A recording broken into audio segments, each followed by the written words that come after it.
नमो तस् भगवतो अरहतो सम्मा सम्बुद्धस्स। नमो तस् भगवतो अरहतो सम्मा सम्बुद्धस्स। नमो तस् भगवतो अरहतो सम्मा सम्बुद्धस्स। साधु साधु साधु। कल्याण मित्र गुरु बंदी जी को हमारा प्रणाम। साधु साधु साधु। श्रद्धावान उपासक उपासिकागण, आज हम लोग भगवान बुद्ध जी के सूत्र पिटक में से संयुक्त निकाय में बताए गए कौशल संयुक्त का अभ्यास कर रहे हैं। उसमें एक सूत्र है लोक सूत्र। लोक सूत्र यानी इस जगत के बारे में। ठीक है। लोक यानी जगत। तो जगत के बारे में, इस दुनिया के बारे में कहा गया यह सूत्र का उपदेश। यह सूत्र भी श्रावस्ती निदान है। यानी श्रावस्ती में भगवान बुद्ध जी जब अनाथ पिंडक द्वारा दिए गए जेतवन आश्रम आश्रम में, आराम में विचरण कर रहे थे, विहार कर रहे थे, तब की बात है। उस समय प्रसेनजीत महाराज भगवान बुद्ध जी के पास आते हैं, भगवान बुद्ध जी को नमन करते हैं और नमन कर कर एक और बैठ जाते हैं। एकमंतं निसिन्नो को राजा पसिनिधि कोसलो भगवंतं एतदवोचत्। एक और बैठे ये प्रसेनजीत महाराज भगवान बुद्ध जी को यह प्रश्न पूछते हैं। आप देखिए कितना सुंदर भाव है। आ, ये महाराज हैं संपूर्ण श्रावस्ती का। ठीक है। ये कौशल जो जनपद है उसका यह देश है, उसका यह राजा है। और जितने अभी सूत्र हमने लगभग लगभग जो सूत्र देखे हैं, ये सारे सूत्र यह निरंतर भगवान से ऐसे भी नहीं कि अर्थ रहित, अर्थपूर्ण व्यक्तियों के जीवन के लिए, उसके अपने जीवन के लिए, उनके और जन कल्याण के लिए बड़े सुंदर प्रश्न पूछता है। धर्म का आश्रय, धर्म का सानिध्य, यह इस तरह से होता है करके ध्यान में रखो। व्यक्ति बड़ा हो जाए और वो धर्म से हीन हो जाए तो उसका वह बड़ापन किसी कार्य का नहीं है। वो अपने हित के लिए काम करेगा, बस, उससे अलावा कुछ नहीं। और एक राजा सभी के लिए काम करता है। इसमें देखिए भगवान के पास आकर बड़े विनम्रता के साथ अभिवादन कर धर्म का प्रश्न पूछता है। ये नहीं कहता मैं राजा हूँ, बनते जी हाँ, भगवान हमारे पास आए, बैठे, उनको बैठना है, तो उस तरह से नहीं। धर्म का जहाँ गौरव होता है वहीं पर धर्म फलता फूलता है। वहीं पर उसके उसके परिणाम देखे जा सकते हैं, सुंदर तरह से धर्म की अभिवृद्धि देखी जा सकती है। ये कारण था कि भगवान के समय में, एक छोटे ही समय में, थोड़े ही समय में संपूर्ण श्रावस्ती में अधिकांश जनसंख्या श्रोतापन्न श्रावकों की थी, धर्म को प्राप्त किए श्रावकों की थी। क्योंकि इस तरह के राजागण जो थे वे धर्म के सामने नतमस्तक हुए थे, धर्म के सामने झुके थे, मिथ्या के सामने नहीं, सद्धर्म के सामने। इसको ध्यान में रखना चाहिए। भगवान को यह कौशल नरेश पूछते हैं, क्या कहते हैं? कतिनुको भंते लोकस धम्मा उपजमाना उपजति। क्या कहते हैं कि क्या भंते, ऐसे कितने, कति की यानी कितने, कति का मतलब होता है कितने भी भंते ऐसे धर्म हैं जो लोक में उत्पन्न होते हैं। जब उत्पन्न होते हैं तो उनकी उत्पत्ति अहिताय दुखाय अपासु विहारायाति, अहित के लिए, दुख के लिए और कठिनाई पूर्वक जीवन जीने के लिए होता है, कष्ट के लिए उत्पन्न होता है। हम्म।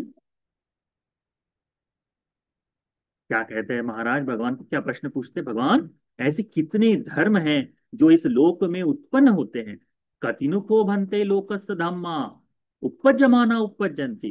कि भगवान ऐसे कितने धर्म हैं जो लोग इस लोक में उत्पन्न होते हैं, और जब ये उत्पन्न होते हैं तब अहिताय दुखाय आसु विहारायति, अहित के लिए, दुख के लिए और यह कष्ट प्रदान करने के लिए, तकलीफ देने के लिए होते हैं। भगवान बुद्ध जी उत्तर देते हैं, भगवान कहते हैं, त्रयोको महाराज लोकस्य धम्मा। महाराज, तीन ऐसे धर्म हैं जो इस लोक में उपज्यमाना उपज्यन्ते, जब ये उत्पन्न होते हैं तब अहिताय दुखाय पाशुविनाशाय। तो तीन ये धर्म हैं जो उत्पन्न होते हैं तो उससे अहित होता है, दुख उत्पन्न होता है, और कष्टदायी पीड़ादायी तकलीफ देने वाले ये तीन धर्म हैं। कथमे तयो, कौन से ये तीन धर्म? लोभो को महाराज लोक सधम, पहला है लोभ नाम का धर्म। जब ये लोभ नाम का धर्म उत्पन्न होता है इस लोक में, तो वह अहित के लिए, दुख के लिए, कष्टप्रद जीवन जीने के लिए होता है। दूसरा है दोषों को महाराज लोक सधम उपजमानो उपजति। द्वेष जो है, द्वेष, यह जो द्वेष है जो ये उत्पन्न होता है, ये अहित के लिए, दुख के लिए, कष्ट प्रदान करने के लिए होता है। तीसरा है मोह को महाराज लोक सधम उपजमान उपज। मोह नाम का ये जो धर्म है, यह धर्म भी इसी तरह से है। क्या? कष्ट के लिए, दुख के लिए, अहित के लिए ही उत्पन्न होता है। इमे को महाराज तयो लोक धम्मा उपजमाना उपजंती अहिताय दुखाय पास जाना है। भगवान कहते हैं, महाराज ये तीन लोक, तीन धर्म है ऐसे जो इस लोक में उत्पन्न होते हैं। जब उत्पन्न होते हैं तो ये अहित के लिए, दुख के लिए, अनर्थ के लिए, कष्ट प्रदान करने के लिए ही होते हैं करके भगवान बताते हैं। कौन कौन से तीन लोक धर्म, कौन कौन से लोक धर्म है जो इस लोक में उत्पन्न होते हैं? एक है लोभ, दूसरा है द्वेष, तीसरा है मोह। लोभ यानी जितनी भी प्रकार की तृष्णाएं हैं, इच्छाएं हैं, है ना, वे लोभ का स्वरूप है। लोभ के कारण व्यक्ति अगति को जाता है, यानी सामान्य स्वभाव से परे चले जाता है। जिसमें लोभ जाग जाए तो वह व्यक्ति के जीवन को समाप्त करने के लिए भी आगे पीछे नहीं देखता, है ना। धन की लालच में आपने लोगों को मारते हुए देखा है। हाँ। लोभ के लालच में, लोभ के कारण, धन का लालच, लोभ के कारण व्यक्ति जानवरों का जीवन भी करने को ले लेता है, मनुष्य जीवन से परे चले जाता है।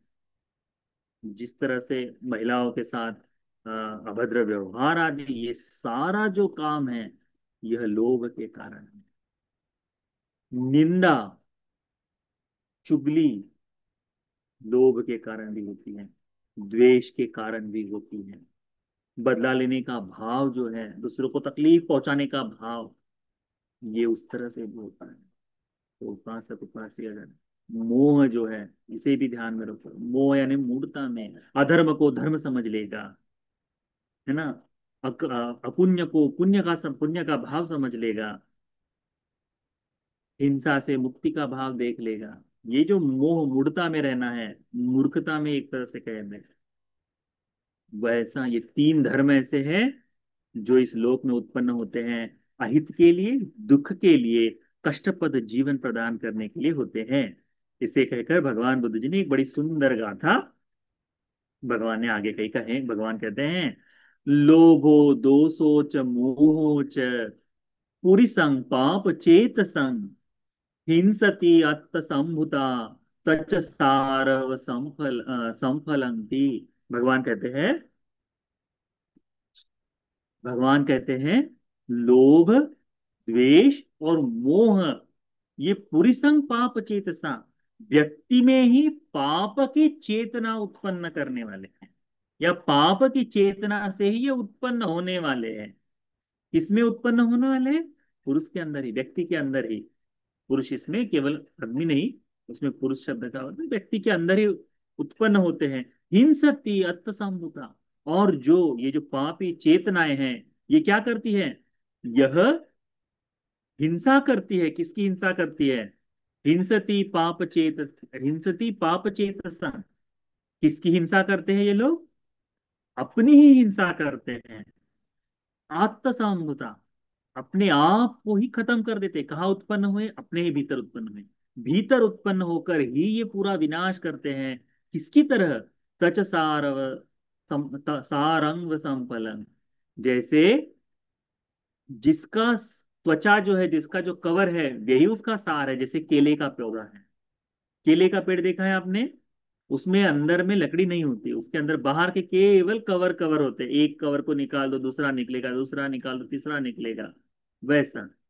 और जब इसमें फल उत्पन्न हो जाता है तो क्या होता है, केले का पौधा उसके बाद खत्म हो जाता है, उसके आगे नहीं बढ़ पाता। तो जैसे जितने भी पौधे हैं, जितने भी पेड़ हैं, जो त्वचा को अंदर का वृक्ष समझकर जीवन जी रहे हैं, जैसे ही ये फल देता है वृक्ष को विनाश कर देता है। ये तीन धर्म ऐसे ही हैं जो व्यक्ति के अंदर जन्म लेते हैं और क्या करते हैं, ये तीन धर्म क्या करते हैं, व्यक्ति को अंदर से ही विनाश कर देते हैं, व्यक्ति को अंदर से ही खत्म कर देते हैं। ये आदमी को गिरा देते हैं, नष्ट कर देते हैं। इसके अंदर अपने ही अंदर उत्पन्न होकर अपने को ही नष्ट कर देते हैं करके भगवान कहते हैं। ये पापमय चिंतन करने वाला व्यक्ति, पापमय चिंतन करने से लोभ द्वेष मोह ये तीन धर्म अंदर उत्पन्न हो जाते हैं, और उत्पन्न होकर उसे व्यक्ति को नष्ट कर देते हैं। जैसे पत्ते वाला पौधा है, वह फल लगते ही अपने पौधे को नष्ट कर देता है, पेड़ को नष्ट कर देता है, वैसा है। इसीलिए उपासक उपासिका गण इन तीन धर्मों को अच्छी तरह से ध्यान में रखो। ये अपने ही भीतर उत्पन्न होते हैं और अपने आप को ही नष्ट करते हैं। ठीक है, तो इसको ध्यान रखो कि ये धर्म का उपदेश, ये लोक सूत्र आप सभी को इन तीन धर्मों के प्रति जागरूक होते हुए, पाप में चेतना से दूर होकर पुण्य में चेतना को जगाते हुए, चार आर्य सत्य को अनुभव कर देने के लिए, बोध कर लेने के लिए यह धर्म का उपदेश उपकारी हो जाए। साधु साधु साधु।